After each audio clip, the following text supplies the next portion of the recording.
So, alrighty, we'll go ahead and get started. Thanks again for being here. And as most of you know, I am Beth McLaughlin McDonald. I hold these calls, Private Money Monday calls, every other week on Monday nights at 8 p.m. Eastern. So, for those of you who are familiar with kind of the structure of the calls, I jump on, I talk a little bit about why I do what I do and what it is that I actually do. And then I typically bring on a borrower partner or someone who is in the real estate investing space who has value to add to the community. So tonight I'm super excited to introduce our guest. But before I do that, I also want to introduce my husband, Ron. So he is a licensed real estate agent in the state of Georgia.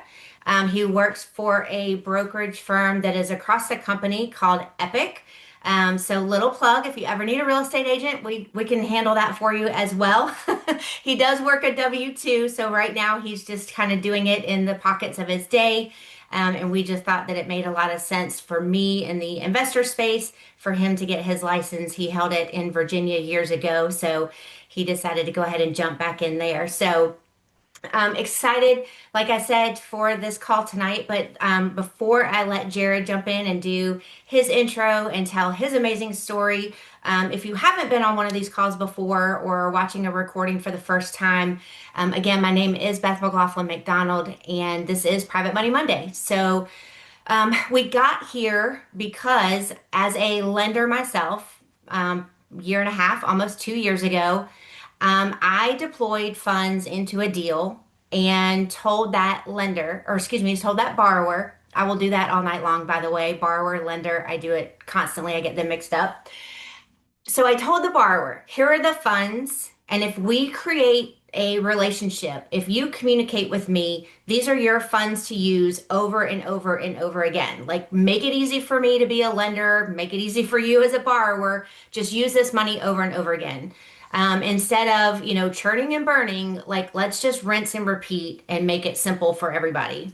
And that didn't go as planned. I got my money back. I got the money I was supposed to get, but it wasn't in the time frame that it was supposed to be. And I wasn't getting updates. Day before closing, you hear stories all the time. Day before closing, all of a sudden the borrower's like, oh yeah, well, I need a 90-day extension. And lenders are expecting their funds to come back the next day, or, they've promised them to another deal. And it's just not happening because the communication's not there. So I have 35 years of corporate America, operations, procedures, workflows, all of those things, communication, and realized that that was something that could be offered in this space to help the borrowers and the lenders create these relationships and get into these deals together to hopefully create the rinse and repeat process so that everybody scales. The borrower scales, the lender scales, because the majority of the heavy lifting has already been done. Always do the due diligence on every single deal. And if you want to do additional, follow up and refer and ask for referrals for borrowers on other, deals and other lenders, of course, I highly recommend that. I would never say don't do it just because you did one successful deal. But the goal is, like I said, is to create these partnerships where borrowers are lenders and lenders are borrower, and everybody gets to continue to grow. Last year, 2025, was my first full year in this kind of role as a connector and a consultant. And we were able to raise within this women supporting women community, we were able to deploy $8.5 million into deals. So that's, if you think about it, that's thousands of dollars a month in interest payments being paid. It is a lot of fix and flips. It is a lot of buy and holds. And again, people are able to rinse and repeat their funds, which means their funds are growing quicker. And on top of that, like, that growth was very unexpected for me. So it was not perfect by any means. And in that process, I connected with a company called Left Main. They're in the process of building out my website and a portal to both support the borrower and the lender. More to come on that on the next Private Money Monday call, but I'm super excited to have that launch because that is going to be the one-stop shop for all documents, all follow-up, all funds being raised, and timelines and all of that we're always kind of asking for and hoping for. So excited about that. And I think that pretty much covers what I do. And again, typically we have a borrower on the call who wants to talk through their deals. And private money lenders are on the call. They're able to ask questions. Tonight, we're going to do things a little bit different. We're going to let Jared talk a little bit about Rooted Sober Living, and we'll figure out how this makes sense for the community. Whether you're a lender, whether you're a borrower, whether you're looking to scale on either side of the spectrum, super excited, like I said, to let him share his story of how he got here and then how we grow this all together. So, with that, Jared, I'm going to let you take it away. All right. Well, thanks for having me. I know we haven't known each other about that long, but sometimes you meet people, like I said to you, and I'll say it here, is like sometimes you meet people and you just know, uh, I can trust you, and you're one of those people. And so that's super cool. I think trust is built over time. But I really, really appreciate you, honor to you for what you've built in such a short time, and thank you for having me. So, Thank you. um, yeah. Um, well, I don't necessarily talk about our business without talking about the one who built it. And really our business really is a God story. And so I live life with a context of Revelation 12:11. They overcame the evil one by the blood of the Lamb and the power of their testimony. And they didn't love their own lives so much they were unwilling to die. And I see my life through that lens of I'm just trying to live to glorify the Lord Jesus Christ. And so I tell his story. So a little bit about where this all started. My real estate career started in 2012, and I can see I'm 43 years old. I've got two teenage boys. I've been married to my wife for 19 years last week, and I can see in my life that that the devil was trying to steal my purpose from a very, very young age. And in 2012, I was selling lumber, and I decided one day that I didn't know how I was going to make enough money to make my wife's dreams come true of she has all sorts of dreams, but the biggest one then was we had young kids and she wanted to be home with them. And I didn't know how to do that. She made just as much money as I did. She had all the benefits, all of that stuff. And I got to work one day and was just kind of over it without any better words. And so I literally put a towel underneath my door. There's like 9 people in this big office. We sold about $100 million worth of lumber wholesale. I sold about 60 million of it that year. I loved doing that, but there was no commission structure or anything. It was wholesale. And so I put a towel under my door. I start screaming at God, to be frank. And I'm just like, I need to know what to do. I need to know where I'm going. I don't know how to give her what she wants. And I send my wife this email about, 3 Bible pages long, and she answers me back, and I'm mad in the middle of this. She answers me back and she says, I agree. And I was like, well, that made me more mad, frankly.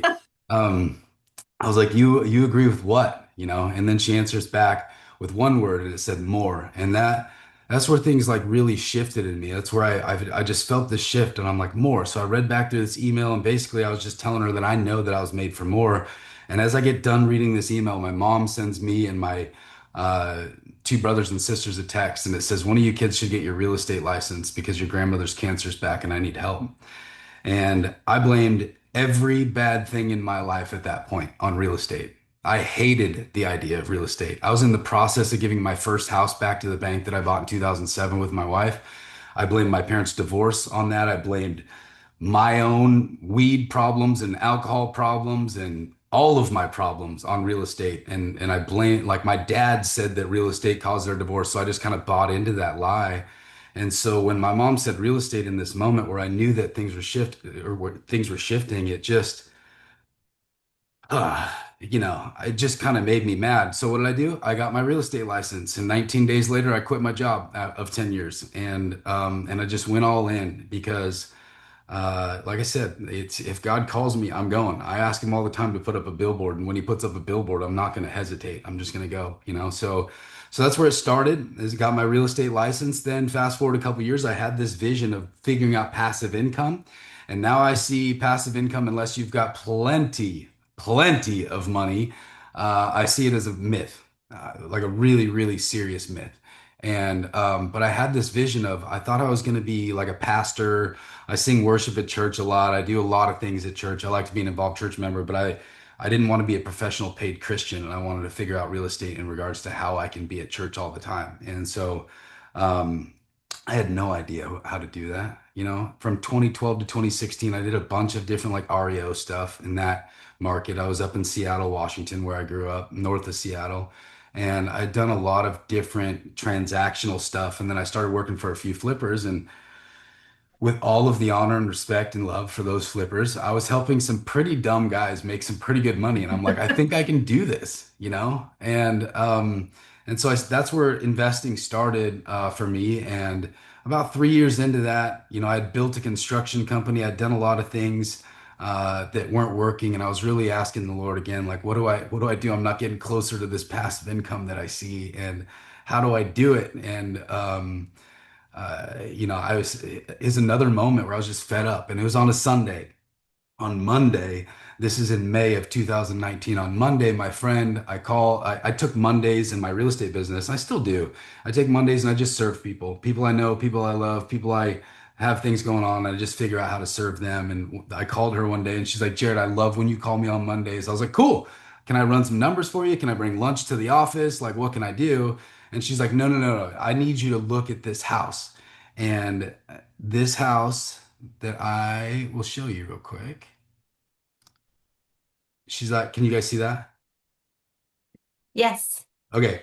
So this house is Andrea's like, she's like, I need you to look at this house. I have it listed. It's in the town that I grew up in, Marysville, Washington. She's like, I have it listed for $589,000, and I have a nonprofit that wants to lease this property for $6,000 a month. And I'm like, well, you know, interest rates are in the threes, so I'm like, this that checks out. Like, let's have a look at it. And I get there, and no joke, I am. Uh, I mean, I grew up just like I said, Marysville, Washington. It was sort of Marysville had a Tulalip Indian reservation connected to it, and at the time it was the heroin capital of the world. I had lost a lot of friends to drug and alcohol addiction.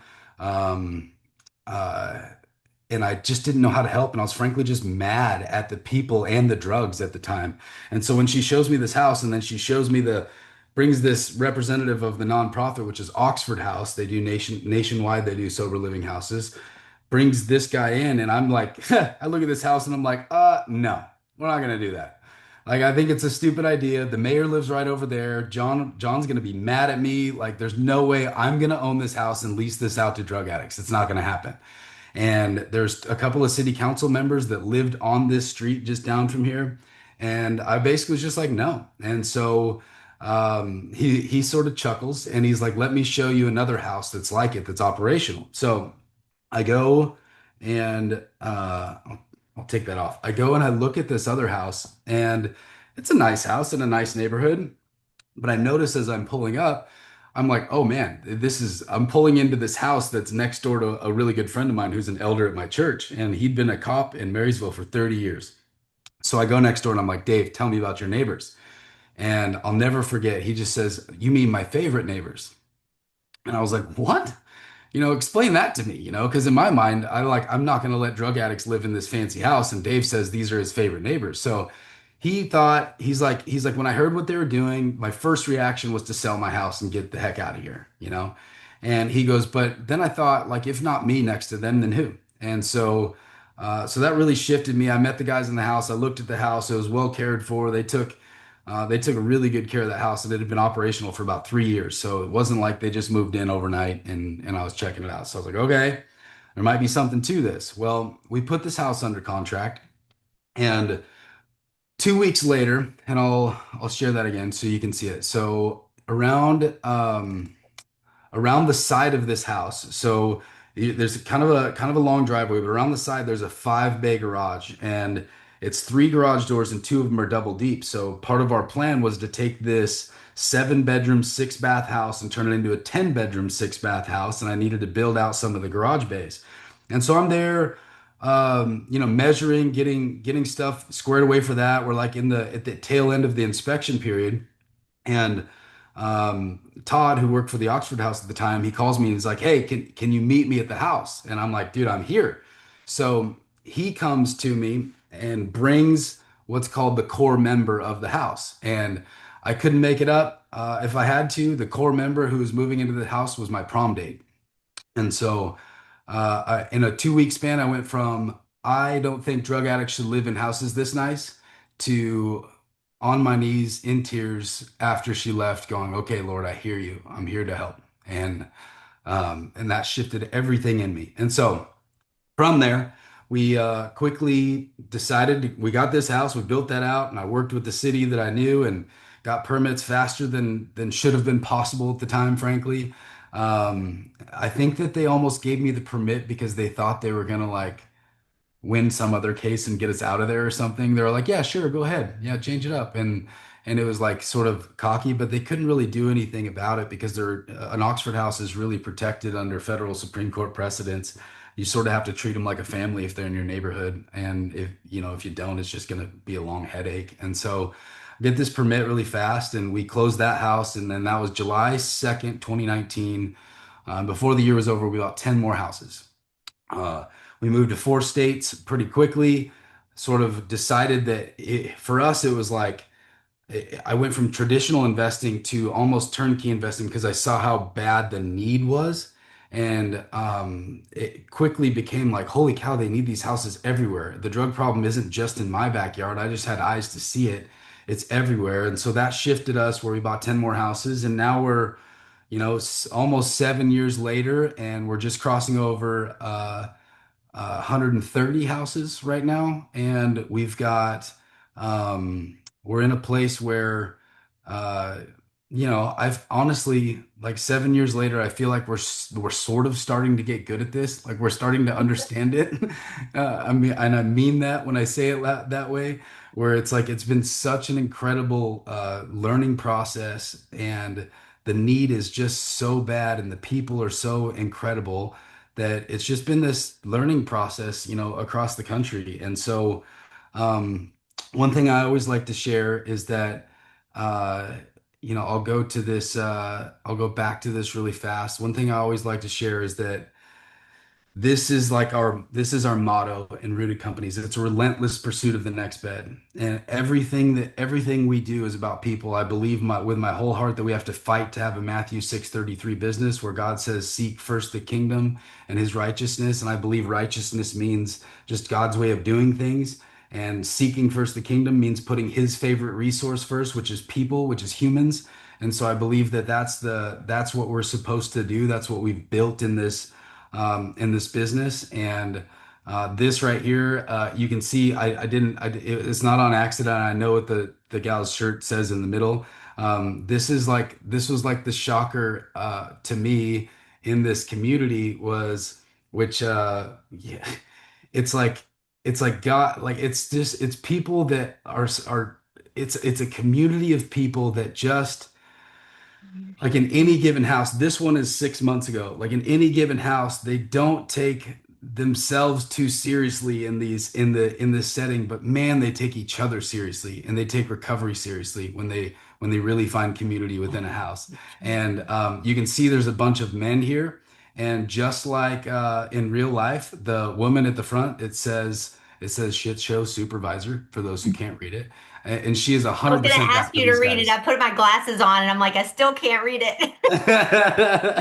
And it's so this picture is so real to me because she helped them open this house. She organized everything to do with getting these guys going, and the community, as you can see, it's from a guy who's 75 to a guy who's 19, and they figure out how to love on each other, how to get through one more day, how to do recovery one more day. And so for us, I'll come back here. For us, we really looked at it like, okay, do we need to figure out operations within these things? Should we like is Oxford House really good at it? Are other people really good at it? Should we figure out the operations? And every time I come back to this place of I think it's very, very clear that the Lord's spoken to us. It's like, no, they need us to be really, really good at real estate. There's so many people who have a heart for helping other people in this community that it's been our job to get really, really, really good at owning the real estate, really good at investing in the real estate. some of our, to talk through some of our operation, we have four different companies that work together. The four companies are one is a lending company because we do enough where why wouldn't we own a lending company at this point? One side is holdings company where we own the properties. One side is a consulting company where we help other people own them turnkey. And then the fourth one really is just a flip company where we flip properties because we have a team now that's uh, flipped close to 1,000 properties and we're pretty good at it. So that's how we create revenue to kind of buy the next house, right? So some of those properties that we flip them for sober living, others we flip them just for profit so that then we can go buy more sober living, right? And so that's really like in a nutshell what we do. And to talk a little bit about what sober living is, I like to say that there's like uh, one of my favorite like jokes on a podcast. I can see Ron looking at me, and I haven't told him this joke yet. But one of my favorite jokes in the podcast is like, "Hey, put 12 dudes in a house who'd rather do drugs than eat lunch, and see how well it goes." Some houses are that way. It's real.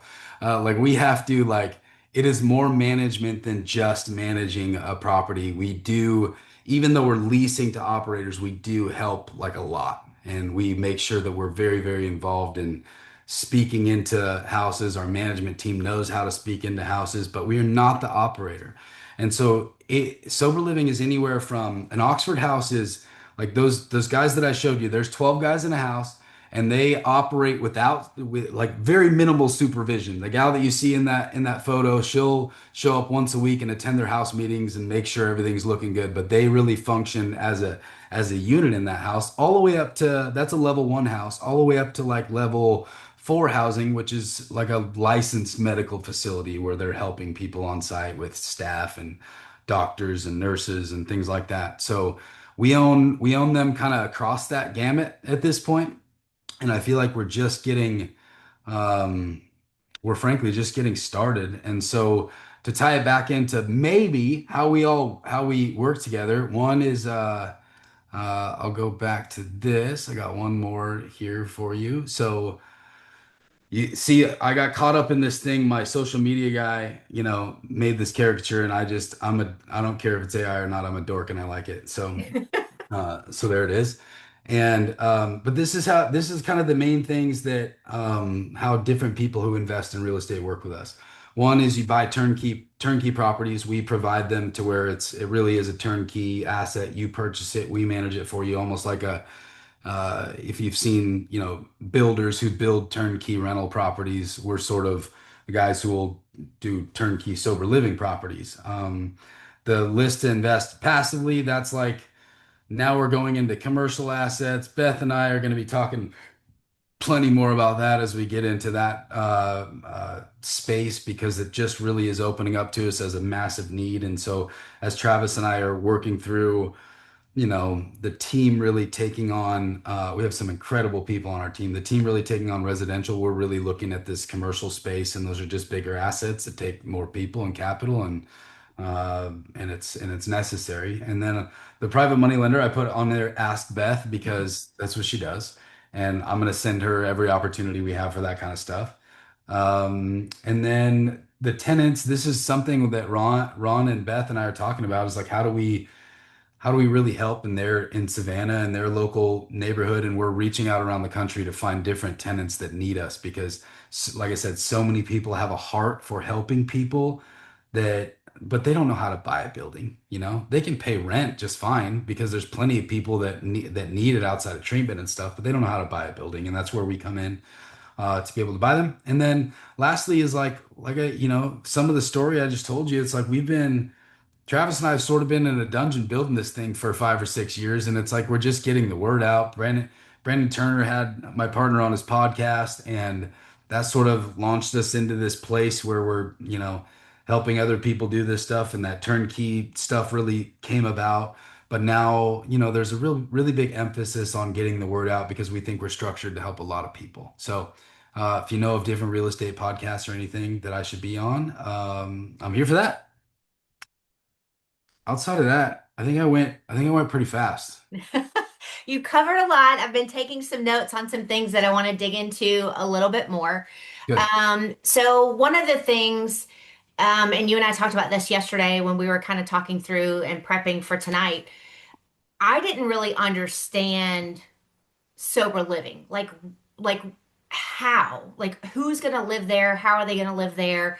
And in our call with a couple of guys on your team and Ron and I a week or so ago, and it was either you or one of the guys on your team said, these people get to the point where they finally go to get help. They go to, treatment for 90 days, 6 months, however long they're in treatment.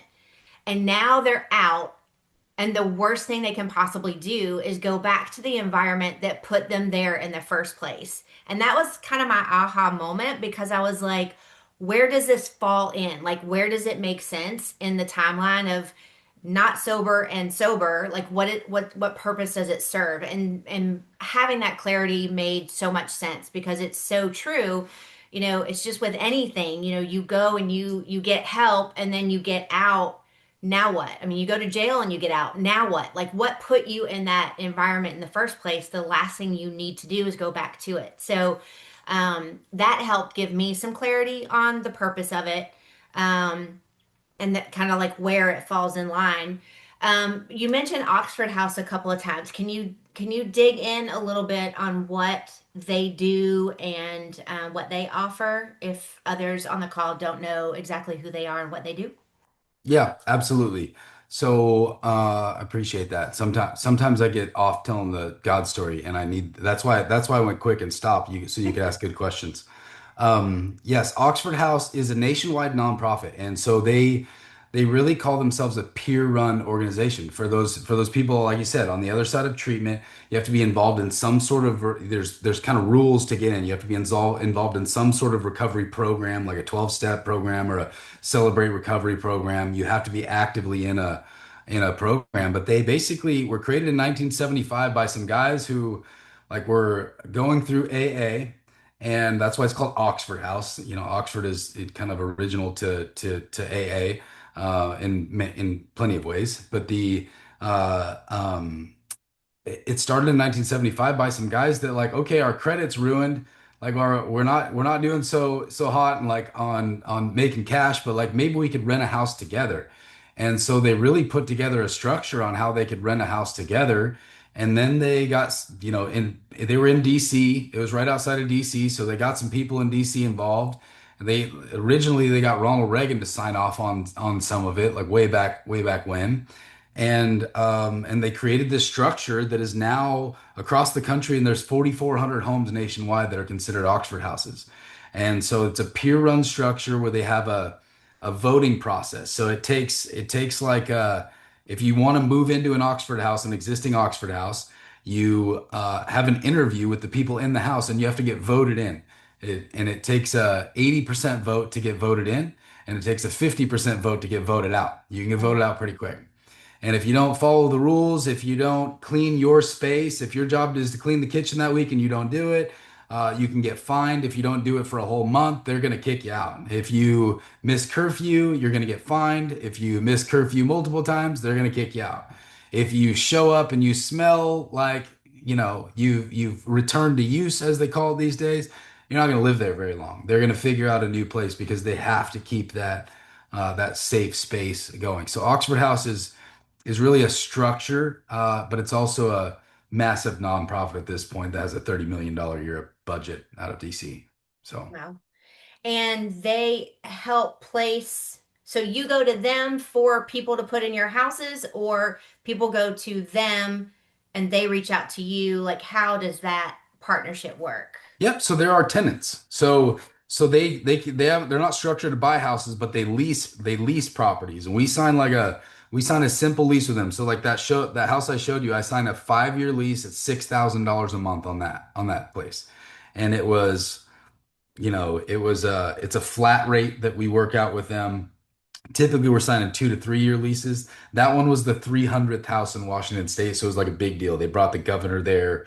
It was a big thing. But for the most part, they're just our tenants. So with Oxford House, looks for people around the country to buy houses and then lease to them. And then each member of that house, they're a member, not a tenant. The tenant is Oxford House, and each member of that house pays what they call equal expenses shared, EES. So they'll pay typically $150 to $200 a week per person to live there, which covers their basic toiletries, rent, utilities, things like that. So I'm just on a mostly basic residential lease with some rules around it, lease to Oxford House, and then people go to them and find those houses and move into the houses across the country. Got it. Okay, that's very helpful. Um, and so you have, let's say you have a four-bedroom house. You have eight people because you double up. In most cases, you double up because the success rate of staying straight and sober and that kind of thing is higher. Is that Yeah, right? yeah. So accountability is very important. In an Oxford House, I would say it's kind of crazy. I mean, some people are in. I've witnessed houses where let's put it this way: we have a house in Daytona Beach that I've owned for 6 years now, and it's the same eight guys that still live there. Oh, wow. You know, it's like this house is a block and a half from the beach, and you're gonna have to pull me out of here when I'm dead. And they only have to pay however much they have to pay to live there, and they all really get along, and like that's where they live. And they've created their own voting process. They have their own couple of rules that they add to it. They're allowed to vote in rules, right? As long as they're living by by recovery Right. rules and they're staying sober, they can make their own rules around this house. So I say that to say, as far as bedrooms go, say I have a four-bedroom house. Typically, I'm going to close in a dining room. Hmm. In that house, we had the master closet was so big that I just took all the racks down and I put an egress window, and it was an extra bedroom. Like Wow. we're putting beds wherever we can, right? So, say I had a four-bedroom house, I'm typically going to make it a six-bedroom house, and in that six-bedroom house, I would usually have four doubles and then two singles because the two singles in an Oxford house typically play out for like the most senior people that have been there the longest. They want a single room. They can be trusted with a single room.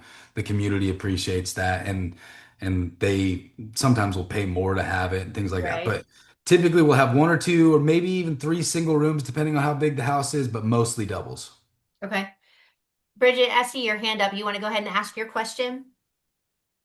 Yeah, yeah. Thank you for joining us for this call today. I myself have a an Oxford house, and it's so rewarding. It's so rewarding to interact with we have a house with ladies, and one of the things that as we scale and as I'm looking to, I connect so closely to what you're saying because I feel the what we can do with these houses and housing for them is powerful. And one of the pieces that I am, again, because it's only our first, as I look to scale from an insurance perspective, I have a background, a corporate background, and of course, risk mitigation is a big part of what I do every day.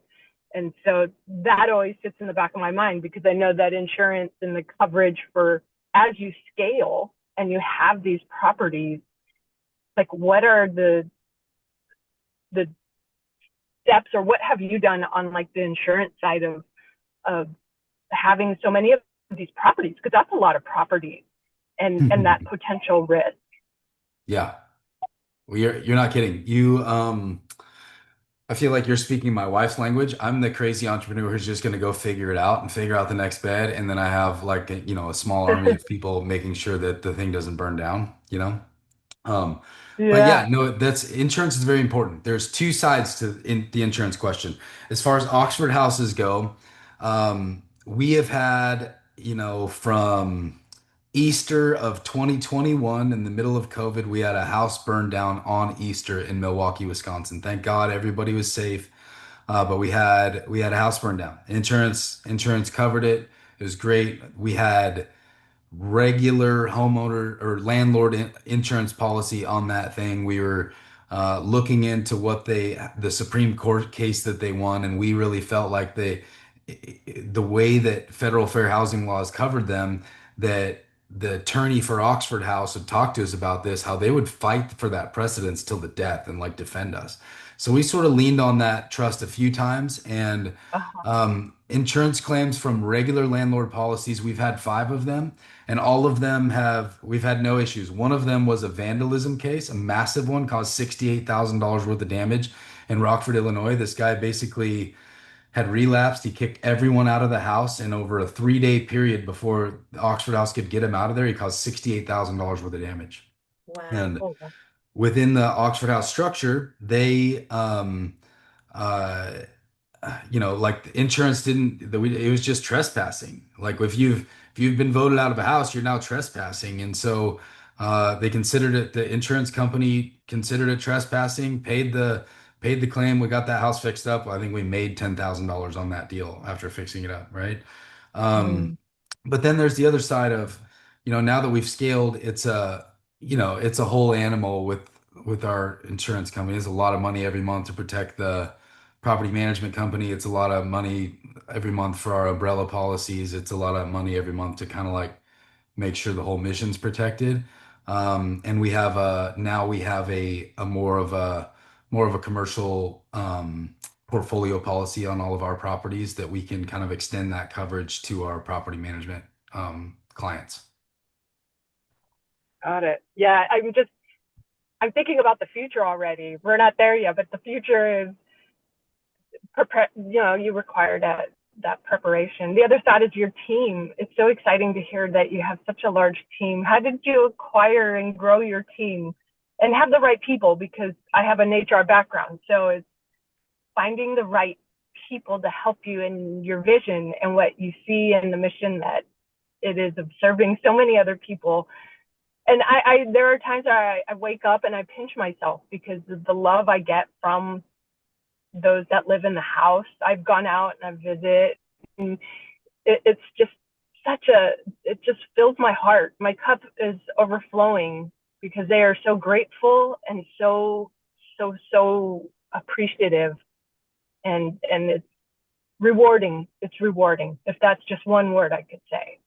Yeah, and you're asking the right question because it's like once you see that, it's like, how do you not figure out everything you can to protect and scale that? And to your question Yeah. of like, how do we hire and how do we find team members? I feel like the best way I could describe that in my life is that I won't settle. I won't I won't settle because there's a seat to fill, if that makes sense. And we Mm-hmm. don't have a big team by any means. And we have a powerful team, but we don't have a big team by any means. And like Mason's my COO. I let God bring people in and make it very clear. Mason's my COO. He just turned 30 years old. He's flipped 400 properties. And he basically was like, after doing this, the Lord had it on my heart I want to be number two in somebody's mission, not number one. And he's like, my business partner, Travis, and I, he's like, the more I think about this, the more I pray about it, I wouldn't want to be number two in anybody's mission but yours. And so he's like, I'll grab a broom. You don't have to figure out how to pay me. Like I'll figure it out. Like value will get created. So I think that in the beauty of having an abundance mindset, the beauty of knowing who God is and how he created the earth, the beauty of that is that we're in real estate. Like people can create their own value if you're doing it right, right? Mm-hmm. So, like in this space, that's what I would say about about us hiring a team. So far, our team there's only 10 of us for 130 properties. And nobody is nobody's just scraping by, and nobody's like crazy overwhelmed. It's just a team of rock stars. And so I'm not going to just hire the wrong guy to fill a seat. I'm going to wait until a rock star comes in to take that seat because they can create their own value. Mm-hmm. Right. And it's usually pretty easy to see that they want that. They want to be part of your vision, and I've hired people my entire career. So it's applying it on the real estate side of things and finding the right excitement and talent that would help move forward all that it is in serving others. It's Yeah. Well, commendable work. Thank you for what you do. of course, yeah. Jesus says in Matthew 7, basically says we should be fruit inspectors, right?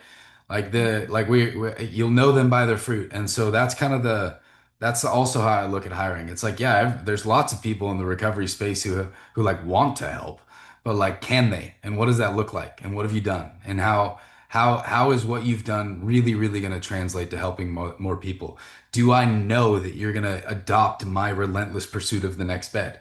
Like, do I know it? Not do I think it? Do I know it? That's really what Mhm. I do. Are they in recovery themselves, the part of the like team members that you have, or not Part of the team, necessarily? and that'll continue to grow. The guys that are like Zach on our team, who works directly with kind of helping structures. He opened 100 Oxford houses in the state of Illinois. We without shame, we stole him from Oxford House. So yeah, the I have my that's eye that on fruit someone too. conversation. What's that? Said I have my eye on someone too from Yeah, I mean, Oxford. hey, you either recognize that the good ones are going to move on from Oxford House. I mean, for those of you who don't Yes. know Oxford House at all, they're, like I said, they're a nationwide nonprofit, but your typical outreach worker really is a social worker who gets paid 40 grand Yes. a year and works 100 hours a week because they're so passionate about doing what they do. So, like, you'll know the right ones. The wrong ones are only going to last with Oxford House for a couple 3 months, and they'll get burnt out because there's so many different things and that curveballs they got to handle. But if you've been around Oxford House for a while or been around people in recovery for a while, the right people show themselves by their fruit, and the right Oxford House people are going to work there 3 years and then move on somewhere anyways. So you might as well figure out how to hire them. Yes. Yep. Thank you. Of course.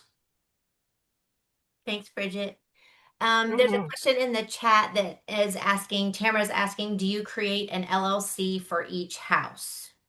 We have actually bought in several different structures. So the first 26 houses we bought were in a fund. And that fund, the main LLC of the fund of the LPGP, relationship was out of Wyoming. And then we created one LLC per state that we were buying in. And then we only put about 5 million in assets in each state. So that was the fund. And then from there, we've created different iterations of holdings companies that are not in a fund because the fund wasn't flexible enough for us to do what we wanted to do. Um, and we do it somewhat the same way, where we have a parent organization, a holdings company that then owns LLCs per state, and then we max out. So like in Illinois, we bought 40 houses with Zach, who I was just talking about how we hired over a couple year period. We created, I think, three LLCs in Illinois under that parent company to own those. But so not per house, but kind of per state for us. Perfect. I had a question about something and did not write it down. Uh, don't want to let somebody else in. Let me think. Does anybody else have any questions while I'm thinking about the question that I didn't write down that I can't remember? You can either raise your hand. Ah, that was my question, Bridget. What states are you in? Thank you. They're in 4 states. What are those 4 states? What states are we in? Yes. Oh, we are definitely in. We started in 4 states. We're currently in 19. So to list them all from the top of my head, we've said we're going to go where the need is. So I mean, pretty. I can say them most of them pretty fast. Florida, South Carolina, Georgia. Um, then we were in Virginia, then pretty much all throughout the Midwest, Ohio, Kentucky, Illinois, Indiana. We've got a couple of houses now in Texas, Arizona. Washington is where we started, but we only own a couple there. We bought a house in California way back when, and we sold it, and we're staying away from California. Unless God calls us back there, I don't say no to him. And then Alabama, I think. But yeah, so if you take Florida kind of through the Midwest over to Virginia and then some speckled ones on the left side of the United States. Got it. Got it. Okay, so there are probably a range of ladies on the call right now. So some of them are private money lenders. Some of them are the borrowers who have worked with some of the private money lenders. Some of them are both. And then there may be people on the call who just want to have the end result. They, like you said earlier, you provide the turnkey opportunity. So there may be somebody who's like, hey, like this is what I want, but I don't want to have to do the rehab. I don't want to have to do all of the things. So what does turnkey actually look like? Well, it really looks like we have found the tenant who's going to lease the property. Then with the tenant, we have went and found the property. Then we've negotiated a lease. We've determined rehab that needs to be done on that property, and we've sort of packaged what's gonna go into that property, and then we send it out to a list of potential buyers. Getting on that list is very simple. It's at rootedsoberliving.com.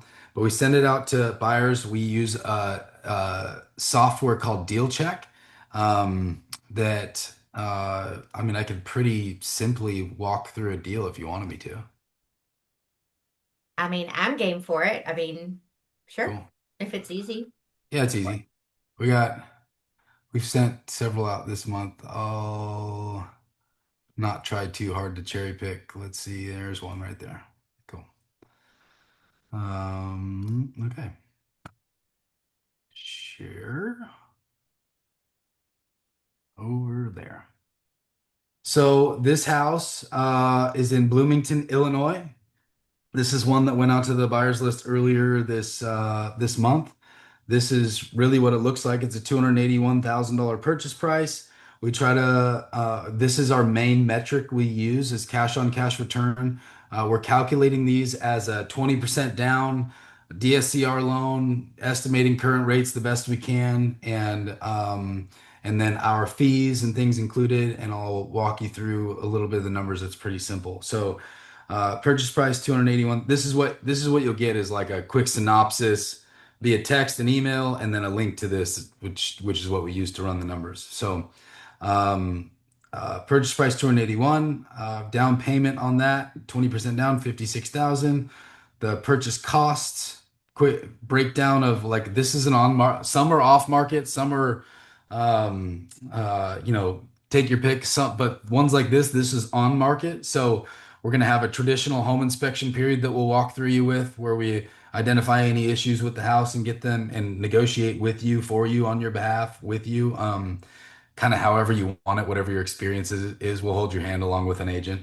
Appraisal fees, loan points, lender fees, title and escrow. We estimate those things the best we can. Consulting fee. This is basically like our hold your hand fee that's included in this one. And then this one was negotiated to have $2,800 worth of seller credits. Um, so that's kind of, and then rehab costs 8,000. I don't think, yeah, that's not broken down here. I don't know off the top of my head what the rehab of 8,000 is, but it's typically, like I said, when it's 8,000 and it's in Bloomington, Illinois, you can almost bet it's like adding an egress window and a wall downstairs to create a new bedroom. Uh, like it's almost like I could almost bet that. Being in the Midwest, that's like the main thing we're gonna do is make sure there's another bedroom in the basement because there's always a basement.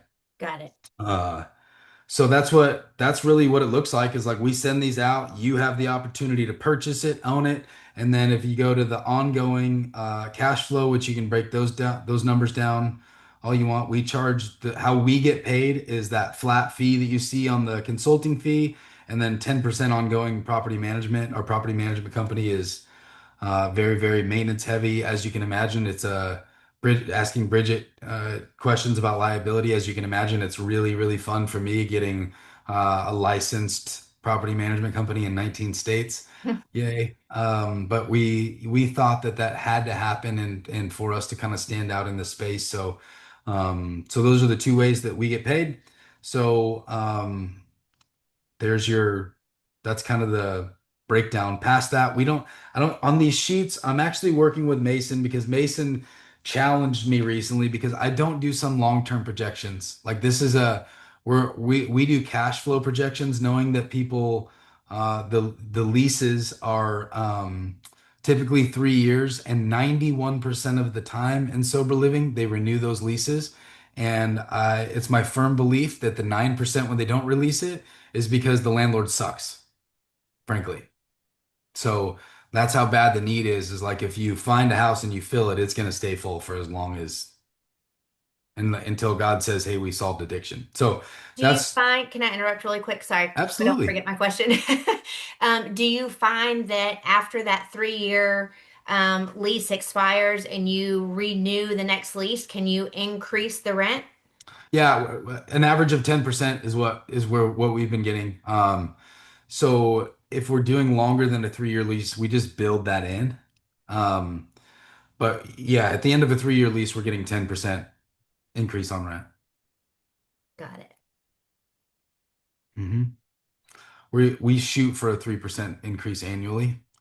I mean, that's a lot. So level one houses, Oxford House likes to sign a lease for a set amount, not to confuse the house, and then they'll read when they renew the lease, then they'll renegotiate that lease. Other organizations who are doing higher levels of care, uh, we can sign a 5-year lease and negotiate the increases into the lease. Got it. So you're still paying. So I think you used one earlier, like it was $5,000 a month, but it might have started around 4,000, but because you're making up for the following years, the average out was 5,000 and they just pay that flat for the Correct. entirety. Okay, Yep. got it. That makes sense. Yep. There's a question that asking, do you have a class or a mentorship for sober living homes? I do not. Nope. We've talked about that, and I've had like lots of people asking me that recently. I think that comes with like sharing the story. I actually really love masterminds, and I've paid a lot of coaches in my life, and I just don't feel like that season is here yet. Like I said, I'm and I know we're pretty good at this, but I'm still very humbly walking through like just trying to figure out the next thing that we need to do, and without any, I don't know. I haven't seen that the opening to make it make sense yet. I know that that'll probably the Lord will put it on my heart and that'll multiply the amount of beds because it's not a lot, not like we got to own them. We want to solve this problem. We're walking through this with Beth and Ron right now. Like, what did this look like? If you guys want to do this in Savannah and you have all the resources, like, how do we just help? And so that honestly could even open the door to where I create something like that, but currently no. Tell us how you really feel. Yeah, Um, you're gonna get all of me whenever you see me. That's just the way it is. Leah, you have your hand raised. You want to ask a question? Yeah, so I'm out on a walk, but your story is very intriguing. I appreciate you sharing. Um, a question I had, and I don't know if it was just something I missed, but I was wondering if you buy the houses with the sober living in mind, or if you, I guess how that works. Like, what comes first, the chicken or the egg? I love that. That's such a good question. I don't think I said that, and it's so important that it's like real estate flipped. So like it really is tenant first if you're not going to be the operator. So, like, some people will, there's plenty of structures out there. If you wanted to figure out how to be the operator, it's like it's its own separate business structure. But if you want to be the operator, then you can go find your own house, right? But it really is tenant first. Like, do you need to know somebody at Oxford House? They need to look at the house with you, say yes to this house that's by a bus stop that checks all their boxes, right? You'll want them to say yes, whoever the operator is. So it really is tenant first and then property in some markets now for us, like I can in Phoenix, I know enough tenants now to where now I can go find a property and I know them well enough where I know somebody's going to lease that thing from me, right? But it took 7 years and over 100 properties to get to that point to where it's like, okay, we're known enough in this region to where, like right now, we just got a screaming deal on a 10 unit with a single family home next to it that's going to work great for two different tenants in that area. And I didn't have time to go find the tenant first, but I knew somebody was going to lease that thing from me. I would say more often than not, unless you're really well connected in the recovery space in your city, if you get a property and you think, hey, this would make a great sober living home, they'll find some reason that it's not great. Whether it's close enough to entry level jobs, close enough to a bus stop, close enough to a treatment center. They'll find some sort of reason where it's not going to work. It's like 90+% of the time when you go property before tenant, it doesn't work. You got to find the tenant first, then the property. Okay, so you mentioned the buyer list that came out. that's houses that they found that they would like someone to buy and they would rent from you, or is that not what that meant? Yeah, no, so our buyers list is as simple as like we're working with tenants all across the country and we find properties and then we send them out for other people to buy. So, it's in our operation, like I said, I'm an open book. In our operation, that consulting allows us to make active income, enough active income to where then we can go buy, now we're buying bigger assets. Like that 10 unit might be one that I keep.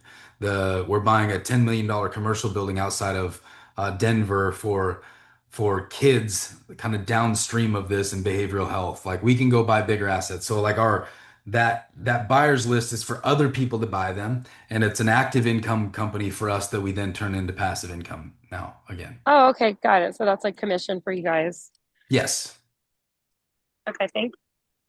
And I think too, to take that a little bit deeper, so the house that you showed us has already been approved by the tenant, an Oxford House or someone along those lines. So like literally everything is set and ready to go for someone who just wants not passive, but the opportunity to have one of these homes that creates the monthly income.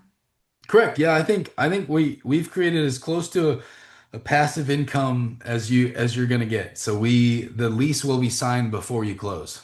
Management agreement and lease will be signed the typically the week right before closing, and but we've already negotiated it. There's already a tenant ready to move in if we send it out. Right. That's Either awesome. Oxford House or somebody else. At this point, we don't do a ton of Oxford houses anymore. Oxford House likes to keep investors or people invested in like 10 properties or less. That Oh, we're not, really? you gotta like really love on them for them to let you buy a bunch of properties because they see it as a liability. If something happens to me, my partner or something, then they have to figure out what the hell they're gonna do with 100 properties at the end of those leases, you know? Got it. Understood. I had to convince them. I'm like, look, this is my life. I'm not that old. My partner's not that old. My kids, I homeschool them. I'm teaching them how to do it. Like, come on, like, let's go. That's why we own a lot of those. Got it. Are there other nonprofits like Oxford House you can share the name of with us? Is Uh, it just, or is it really by territory? Yeah, it really is. It's almost they're like the big dog on the street, they've been around for a long, long time. And as far as like there's not really a another Oxford House. I just like they think I'm a liability for owning 100 properties. I think they're a liability for how much of like a kind of a monopoly they have Right, around the country. And they've only been signing government contracts for like the last 15 years. All of their funding comes from the government. You can't tell me if that doesn't shut off at some point that they're not going to be up the creek without a paddle a right, little bit. The right, coolest thing is that I see them as like as a regional like re each house kind of does have its own self-sustaining system and it really is a cool system. So for me, I'm like actively building in the lever in my company like okay, who's going to step into those places if Oxford House does this? Also, I feel like I'm constantly trying to identify who is the next Oxford House, but it really is regionally. So that's kind of what I was talking about. We'll continue the conversation with you guys about who's actively doing it in Savannah and what are they doing? Because a lot of times, the localized people a lot of them only have two, three, four properties that are like outside of their treatment center because they know they need people, they need houses. right, There's some regionally that have I think the biggest one I know is Sharpen Recovery out of Houston. They've got 21 houses in Houston, and they're like really working their model to scale throughout Texas. And I'm hoping that, they're a faith-centered, faith-based group, so I'm really working with them to whatever I can to help them expand. right. Uh, but Oxford House is really there's nobody else like them that we can find. Got it. Interesting. Okay. That's all. What you just asked is all part of what I was saying is 7 years in, I feel like I'm just learning. Like I'm just scratching the surface of what's Oxford really House is happening. not easy to get into contact with either Yeah, at like I all. said, think about this. Here's where grace comes into that relationship. Each outreach worker is getting paid about 40 grand a year, and they're working 100 hours a week if they're good at their job. And they talk to all sorts of investor types who are like, yeah, I can buy a house for you, and they've wasted a lot of time on those, you know. So there's grace for that. That, you know, I mean, we've all, if you've been in real estate for a minute, we've all met people who overpromise and underdeliver, and Oxford House deals with that constantly. So it's sometimes if you catch them in the wrong season, they're never going to call you back. Mhm. But I'm not like over here hoarding all of the Oxford House people. So if it's something you're doing locally, we can connect you for sure. They answer my call.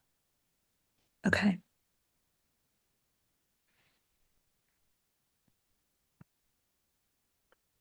All right, I don't have any other notes of things that we didn't cover.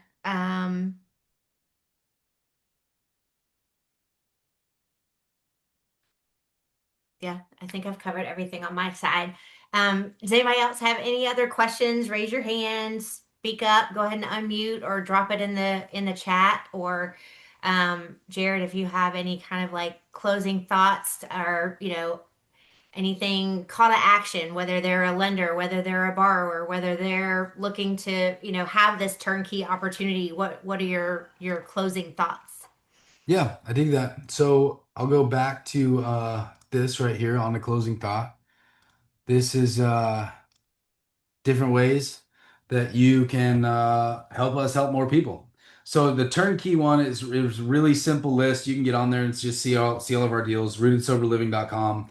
And if you want, it's that funnel is really set up to one, you just go directly to the buyer's list, and then you have an option to book a Zoom directly with me if you have more questions and want to talk privately. That's all that funnel is you sign up for the list and you can book a Zoom on my calendar specifically. I like to talk to all of the buyers on that list. I don't like the wrong, I'm a little protective of who owns our houses. And we're not like we're not in this place where we just have to have more people buying them. We're doing pretty good on that. So that side. And then same thing on that list for seeing our future deals is sign up there. Private money lender. We really do flips that we do them as some of the flips we turned into sober living. Some of them we're just flipping in markets where we know a buy box really well. We have some luxury flips in Scottsdale. It's where my team is, and we have some flips in DFW where I'm at. Markets we know really well that create more income for, so we don't have to have so many investors involved in stuff. And then tenants, that I don't know if there's anybody on the call that fits that one. TheNextBed.com is our website that you can just see for potential tenants who would lease from us, where I send those people. So that's that. And I think closing thoughts would be, communities like you guys have here literally have changed my life. I haven't been a part of too many women only communities or zero. But they've really changed my life. I mean, my dad who's coming to Texas, I moved to Texas in 2021. My dad who's coming here this week for the first time still thinks I should go get a real job. That's where I grew up. And I remember telling him that I bought 25 houses in a quarter at the end of last year when we sort of stopped buying them. And he's like, huh, you know what you should do? Oh I was like, gosh. he still talks about how he's on what do they call it? I don't know, limited income or whatever he says in his retirement where he doesn't have any money. Right. And he thinks I should go get a real job. So all that to So you can say, live that way. yeah, yeah, exactly. So, but I say that to say, like, it really has changed my life, and really, I never want to stop pinching myself for what my life looks like, and it really is about other people. Lastly, I don't think I said this. I didn't do it any justice. So I'll say this at the end here, which is Ephesians 3:20 says, God will give you more than you can ask, think, or imagine. And at the end of 2019, I declared over our companies and declared to God and my partner, I said, Lord, use our hands to create 1,000 beds for people in sober living, because I knew that just like Jesus left the 99 for one, and one person can multiply in so many directions. And so I thought if somehow God used us to create 1,000 beds, that like I couldn't even fathom what that would do. And honestly, I thought I was going to be so rich by then. It's not even funny. And that 1,000 beds happened May 27th of 2024. Very And nice. and so that number still kind of blows me away. So God's going to do more than you can ask, think, or imagine if you just literally give it all to him and do it his way and stay out of the greedy trap in this real estate world. Absolutely. Well, and I think a lot of women, I was talking to someone that last week at a workshop, and I said, this is women in a space where we typically were not expected to be or taught to be or anything like that. And all most of the women talk about legacy, like leaving something behind. And legacy is not just financial. Like Mm-mm. legacy is the story that generations are going to tell because of the impact we created. And that might be someone's calling is sober living. It might be someone's calling is to provide affordable housing for children aging out of the foster system because they're connected to that. Like that's what speaks to them. But I mean, that's the goal here. I mean, sure, everybody would love to have the financial impact because that would give them some of the freedoms that they want to have to homeschool children or travel to see family and things like that. But there's so much more here and in this space and in at least the network that I'm trying to build, and the people who will get the recording and get the email and learn more about what you have to offer. So super excited to see where this relationship takes us. And funny story, I didn't tell this at the beginning and I should have, but you and I met through my mentor, who is like a personal and professional mentor, who lived in California and now she's in Arizona. She said, I need to talk to this guy who does sober living. You and I spoke. You found out I was in Savannah. Mason, who you spoke about, who came to you only because of the grace of God, Mason has homes in Savannah, and she never made that connection and that introduction because I was in Savannah. Like none of that. I mean, it's just one thing after another coming into play, and I love how it all works out. So excited again to see like where this takes everybody on the call, regardless of where they are in their real estate investing journey. But we just appreciate your time so much, and I look forward to what we can do next together. Amen. Thank you so much. All right. Thank you. Ladies, have a great night. And as always, if you have any questions at all, feel free to reach out and I will send the recording out tomorrow.